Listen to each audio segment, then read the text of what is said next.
Ya jadi ini relax saja ini, monggo nih tadi sesuai janji saya hanya 10 menit dari sekarang. Saya juga mungkin saya nanti tetap pulang karena saya besok ngajar di setainya Gus Gofur. Mungkin saya itu sudah janji sama istri saya setelah Yai wafat paling saya ini dibully pernah sepuh itu 2 tahun. Semoga setelah 2 tahun saya naik lebih sepuh. Pakai dalil-dalil yang agak-agak angkuh tadi karena terpaksa. Jadi sekarang ngalah 2 tahun, setelah itu saya pakai sanad yang saya sepuh gitu. Supaya agak digekongkonan terus gitu. Tapi saya tidak tahu tingkat adab saya sampai berapa tahun, saya tidak tahu gitu. Tapi saya mohon sama Musairin Fathul Wahab, ilmu itu dianalisis secara cerdas, ceria dan mudah. Saya dulu itu ya iskal sama hadisnya Nabi, kullu ummati mu'afan illal mujahirin. Semua umatku dimaafkan asal ketika dosa itu enggak cerita kalau dosa. Saya dulu jenggat. Orang dosa cerita dosa itu kan kesannya jujur baik gitu. Tapi setelah saya pikir-pikir itu bener Kanjeng Nabi.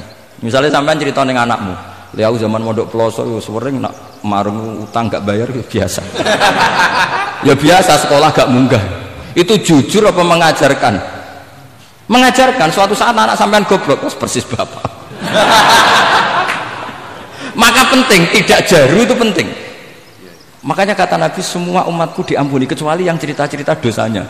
Karena dengan cerita itu artinya apa? Misalnya sampean zaman puber pacaran, terus kamu cerita, "Lah aku dhisik untuk ibumu ya pacaran." Wis tak goncekno ngalor ngidul. Itu jujur, tapi soal anak kamu pacaran kan alasannya apa? Niru bapak. Tapi nak kamu sok suci, pacaran haram. Oh. Pak, lha kok untuk ibu? Wah, itu pangeran peparinge. Lho kan kira bodone, wah itu peparinge pangeran. Gak pacaran Pak, oh pacaran haram tuh. Kena muni orang kan bodoh nih. Pacaran haram tuh. Aku untuk bojo peparingnya Allah.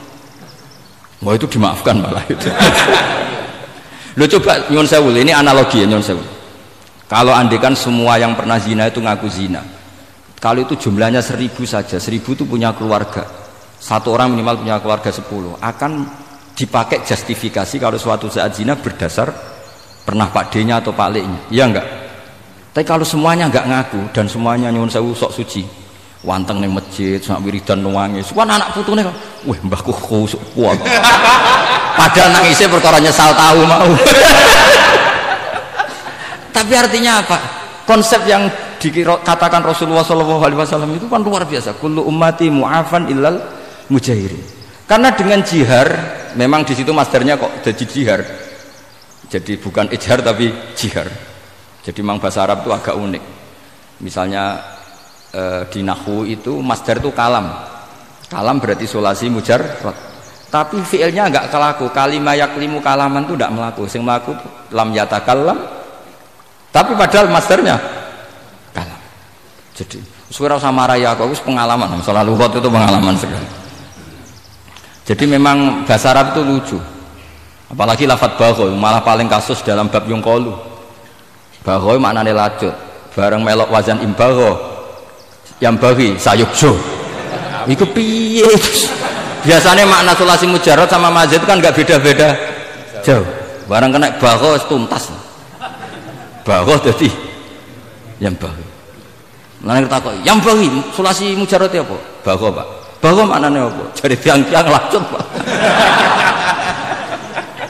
Mereka bingung gurunya benerang loh bingung. Daripada bingung cari tiang-tiang maknanya lanjut. Kayak laisaku fi'il mandi, mudhari endi? Ora ono mudhari. Mandi kok ora ono mudhari? Ya mandi wae ora usah mudhari. Terus repot bahasa Arab wis repot. Kene ora melok dibahas mau apa coba? Ya sudah takdir ngono ae sudah. Jadi apa yang dikonsepkan Rasulullah SAW itu pasti yang terbaik. Bahkan Imam Ghazali ikut berkampanye, wa inna ya, termasuk pemberian Allah terbaik adalah sitra. As-sitra itu atau tutup. Jadi hifdzul qaba'ih, menjaga supaya keburukan kita tidak kelihatan, itu termasuk kebaikan. Bukan dianggap tidak jujur karena tadi kalau semua keburukan kita tampakkan maka akan menjadi masif. Misalnya kamu cerita, misalnya insya Allah lah kita yakin semuanya kita insya Allah diselamatkan dari zina. Misalnya cerita dosa yang kecil-kecil saja, misalnya ini pondok utang rambayar atau rokokan, gak jamaah, terus kamu ceritakan anak kamu, itu bukan jujur, mesti sebagai alat. Jadi cara anak kamu, wah disanggup, cocok, suatu saat aku goblok kayak bapak. Aku dhisik sekolah cung sering ra munggah. Anakmu mondok wis tenang, santai. Nek ra munggah dalile tapi nak kowe cerita, mondok meniti Peloso. Pirang tahun, Pak? 10 tahun. Kepengin ngit mayai, pengen mondok susu ben barokah.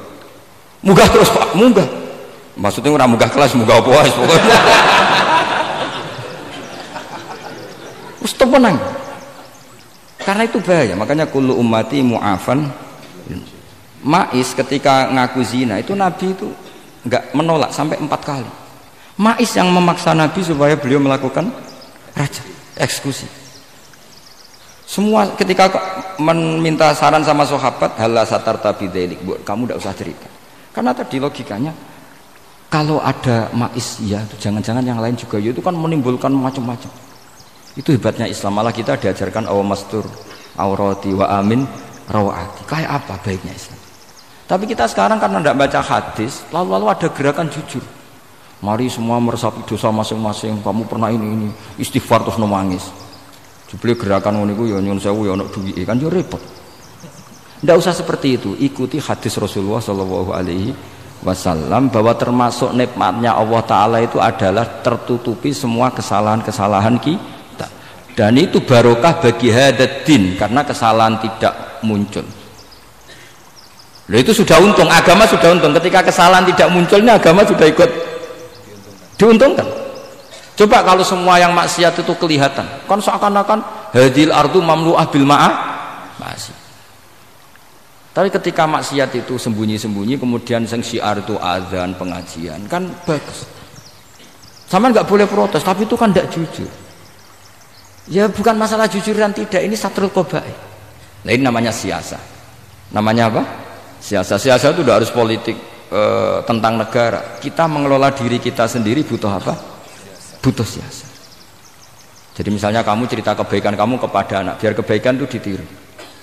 Tapi kalau anak kamu tanya, Pak, sampean nate salah, itu sesuatu yang paling saya takutkan, Cung. Karena aku sering naudzubillah minas salah. Tapi Bapak pernah salah enggak? Itu pertanyaan enggak penting. Karena tadi bahaya. Luas enak, maksudnya beragama seperti ini tuh enak. Kullu ummati mu'afan illal mujahid. Itu kan luar biasa. Jadi semua umatku itu dia ampuni asal tidak cerita-cerita. Misalnya gak cerita ke anak, cerita ke teman. Aku di gendaan, tahu tak ambung. Mesti pikiran kamu, yang pondok is pengurus dibeli tahu. Mesti digo. Suatu saat aku nak ngono, awas, atau nak caiki keamanan, awas kita kandakno kan gitu. Tetap ini menjadi alat maksiat bagi yang lain. Jadi tapi saya dulu itu iskal, kenapa ada hadis seperti itu? Tapi setelah saya analisis, memang kalau ijtihad atau ijhar itu efek negatifnya luar biasa. Dan kita harus iktidak bi Rasulillah sallallahu alaihi wasallam. Ya tentu idealnya yora maksiat, yora konangan maksiat. Memang karena tidak pernah itu ideal. Memang gak konangan karena tidak pernah melakukan. Ya saya kira demikian. Saya mohon supaya ya tadi ya saya Fathul Wahab dari kitab Manhajut Tullab itu dikarang Zakaria Al-Ansori ya Mbak Zakaria. Tapi kitab itu sebenarnya dari Minhajut Thalibin. Minhajut Thalibin dari kitab Al-Muharrar. Itu dari kitab Basit, Wasit, Wajiz. Itu dari kitab Nihayatul Matlab fi Dirayatil Madhhab. Itu mensarai kitab Mukhtasarul Muzani. Karangannya Imam Muzani ketika diimlakkan Imam Syafi'i. Karena semua karangan Imam Syafi'i itu amla alaina Syafi'i. Ya amla alaina Syafi'i. Makanya kalau sampai ngaji muin qala fil Buaiti. Buaiti itu nama orang. Ekolas Syafi'i fil Buaiti, ekolas Syafi'i wa amlahu alal Buaiti. Makanya kola fil Buaiti, kola fil Muzani itu nama orang. Artinya karena Imam Syafi'i itu hanya mengemplakkan. Terus muridnya nulis. Nah kebetulan tulisan paling mudawwan itu karangannya Imam Muzani, disebut Mukhtasarul Muzani. Sebenarnya beliau punya murid banyak, ada Imam Muzani, Imam Robi, Imam siapa Buaiti. Saya kira demikian. Assalamualaikum warahmatullahi wabarakatuh.